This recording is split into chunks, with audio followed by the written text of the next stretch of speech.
Alright, so you guys may remember that yesterday we got that big dev update about the upcoming major patch and changes to the game, and some of you guys were not happy whatsoever with some of those changes. In fact, you guys called some of them nerfs. Well, we got to talk about all of this today because it's about to get a little bit messy here, so brace yourselves. And yes, we've got some comments from the Helldivers CEO about, guess what, Space Marine 2. So let's dive into this.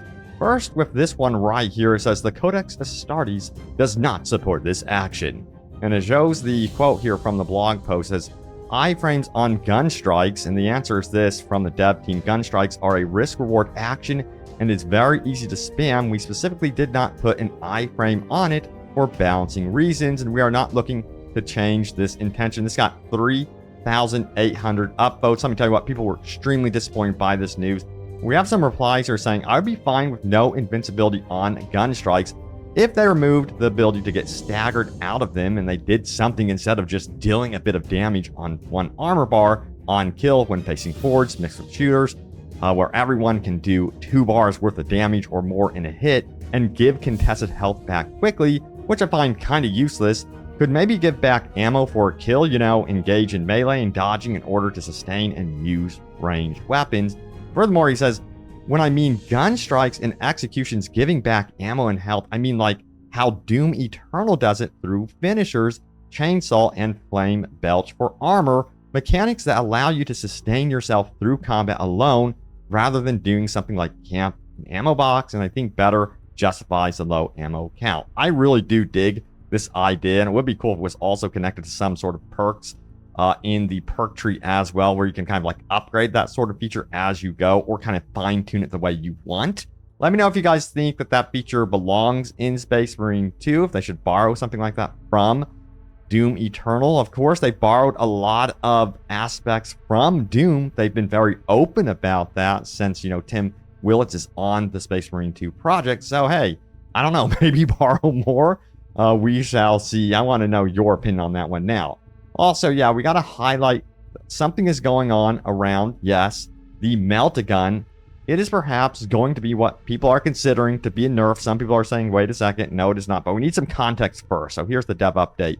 So it goes on to say, question, bolt rifle family is underperforming while Meltagun is considered OP. And the response is, we have noticed a bug where the Melta allows the user to heal above the contested health. We aim to fix this in the next patch. And the rest of that snippet went on to talk about adjustments to difficulty, but we're focusing in on what a lot of people are calling nerfs to the Melta. And some people are saying, hold up, it isn't. So stick with me here because this gets interesting. Check it out. It says, we don't need nerfs, we need buffs. A lot of people are complaining that the Melta is too strong right now because it clears hordes of Minoris, but that is its niche. Try killing Majoris enemies with a Melta or multi-Melta, and you'll be out of ammo after the 3rd one. It excels at killing crowds, which is its sole purpose. Nobody complains that Laser Sniper trivializes all Majoris extremists and deletes bosses in under 30 seconds. That's its niche. It doesn't clear hordes, it just kills key targets. Just like how Melta doesn't kill Majoris extremists or bosses, it rips through Minoris. That's what we need, more weapons that complement each other and fill in weaknesses. The reason that we are limited to one of each class is because we're supposed to build a team that complements each other. The reason most guns feel like shit is because they don't fill niche or complement the team at all. Give them some buffs so they can hold their own and we'll be good. Saying nerf to everything that performs above the worst guns in the game is a quick way to send this game to the grave like Helldivers 2. And some people are saying, hey, this is PvE, why adjust it? Just make it fun. But we do have a response kind of diving into some of the reasonings here and also saying, hey, it's going to be okay. Let me know if you agree with this or not, though. It says Melta is not getting a damage nerf. For context, there are plenty of people out there thinking that they're nerfing the Melta into the ground like they did with the Eruptor in Helldivers, which is simply not true. They have stated they're going to be addressing the fact that it heals more than intended, which is indeed being abused and game breaking. For example, if you're on 1% HP in Ruthless, pop a stim, which only heals like 30% if you shoot from the Melta while the stim is popping off, you'll be topped off to full HP. That's a bug that's not working as intended, and they're removing interactions like that. Now, it'll still do what it does best by clearing out chaff, staggering enemies, and being darn right nasty for the enemy. I hope this simple explanation can reach those who have need. We needed buffs, not nerfs guy and taken that at face value and helped them understand that they're absolutely incorrect. Good fight, brothers. So, which side of the fence are you on? Do you think the Melta should just remain as is? Do you like kind of like fulfilling that power fantasy of using the Melta and that fun factor? Or are you very apprehensive that they're going to be, perhaps I guess you would say, nerfing this weapon? And are you going to be okay with the fact that, yeah, the Melta is going to be seeing some changes based on what the devs are saying is just an unintended bug? So I have seen this before where the devs do go on to say, hey, it's an unintended bug, and it still makes people really upset. They feel like it has been nerfed. So I am extremely curious to see what happens with this one at the end of the day. But I do think some weapon balancing changes are going to be happening in the future here. And I've also noticed that the community has been calling out the devs for this one right here. Devs confirmed FOV slider won't be coming. So that is 100% confirmed. And this whole thread is pretty upset about this one. It says Total Biscuit is rolling in his grave. He'd be pissed as hell. And we got this right here. Was tell the ultra wide spammers get a patch that crops the top and bottom third of the display off to fit without altering FOV. I thought the spam was bad. Now, kiddo, go back to playing your 4:3 monitor if you like, and don't make others underutilize their gear. Nowadays, ultra wide compatibility isn't a fad, but something that is expected. If you don't like these posts, maybe don't read them. And it says sad day in AAA gaming. To be fair, FOV sliders are normally not the issue. However, they are really annoying when I play as Chaos Space Marines. These big helmets with horns literally block half of the camera view. So yeah, and also it has been modded in the game. And this guy is pointing out, if a modder can do it, why can't the devs? But you know, they did say they're kind of like tabling it right now, and they are still mulling it over and considering it. However, with shoulder swap, they're not going to do that whatsoever. They're like, nope. That one really surprised me, and you guys were also bummed about that.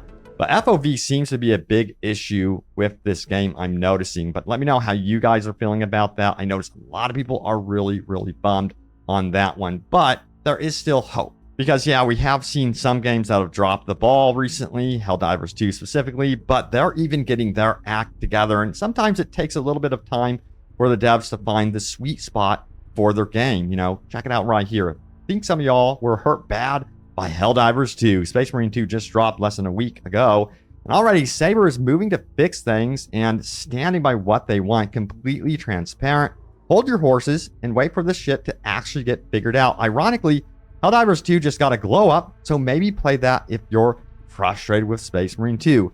Like, the issues are known, some are being addressed, either play or don't, because it's almost sounding like a bunch of Tyranids are posting 1,100 upvotes. And I'm telling you what, we are spoiled. We have 2 games that we can bounce around that are really PvE focused, and I personally really love that. But Space Marine does have that option of PvP. And the whole Helldivers 2 discussion leads us right here. Helldivers 2 boss responds to sentiment that Space Marine 2 could eat their lunch. We should be grateful for getting several awesome games. I love this, so check it out. Rather than pitting 2 similar but still great games against each other, Helldivers 2 boss reckons we should all just be grateful that our co-op shooter cups runneth over with the blood of alien bugs. In response to discourse about Helldivers 2 that it would die when Warhammer 40,000 Space Marine 2 came out, Powerhead Game Studio CCO Johan Hustet said, I think we should be grateful for getting several awesome games. I can't even imagine how I, as a kid, would have felt to be able to play Helldivers and Space Marine 2. I love the camaraderie. You know, this post really gives me hope about humanity, and that is really, really cool to see. Yeah, you know, there's a really nice balance between being able to hop around these games. And I actually want to peek into Helldivers 2 for sure. But I don't feel like they've screwed up Space Marine 2 yet.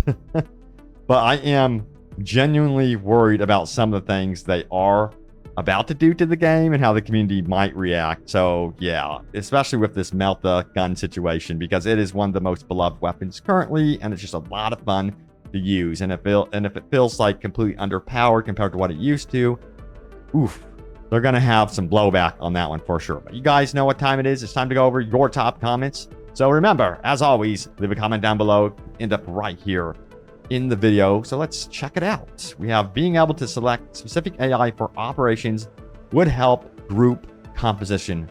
Yeah, that would be very cool. Now, it says the bug is not the Melta. Any class can do it, doing any amount of overkill damage to one or more enemies. It's just easiest with the Melta for obvious reasons. Do not nerf one of the only ways to consistently gain health back after losing your entire health bar to stun lock. Remove the stun lock one-shots and let us recoup health in melee. The animations literally take too long to get contested health back, even relic melee versus minimal, since difficulty also doesn't adjust enemy damage. Enjoy getting one shot on minimum at level 25. Yeah, and they did say they are going to be making some adjustments to difficulty. I think it was on veteran though. But I hear you. And again, to see that as the top comment, it really does worry me that they're going to make any sort of adjustments to the Melta. They're going to have to really, I think they're going to have to react quickly if they mess this up with the Melta. So, yeah. Now, next up it says, option to fix my Marine's face so my salamander can actually look like a salamander is supposed to look like. Hell yes. They did say that they are considering salamander customization options. It's just not like at the top of the priority list. Chaos customization seems to be at the top for them right now. All right, the shoulder swap makes even less sense with the given reasoning. The pistol is in the left hand, yet aims around the right-hand side of corners. Not hard to do a minor perspective switch and allowing us to not be forced to always fight on the same side of the covers. Now, third person without shoulder swaps, especially in PvP, creates too many instances where one team holds a dominant corner that the other team can't shoot around. And that is definitely one of the core issues. And that's why shoulder swap should be included, at least in my opinion. Finally, the bolt carbine buff is on the horizon, brothers. Time to play the sniper with no sniper. So, hey, there are some good things from the patch I did want to say. So, you know, it's kind of a mix of worrying things happening and then some really cool stuff. So it's not all bad news, but I did want to highlight some of the concerns regarding what is being called nerfs and why people are a little bit apprehensive about things happening with the game. All right, so thank you all so much for watching. Stay tuned here for more Space Marine 2 news and updates. I have you guys covered, and I will see you all next time. Take care.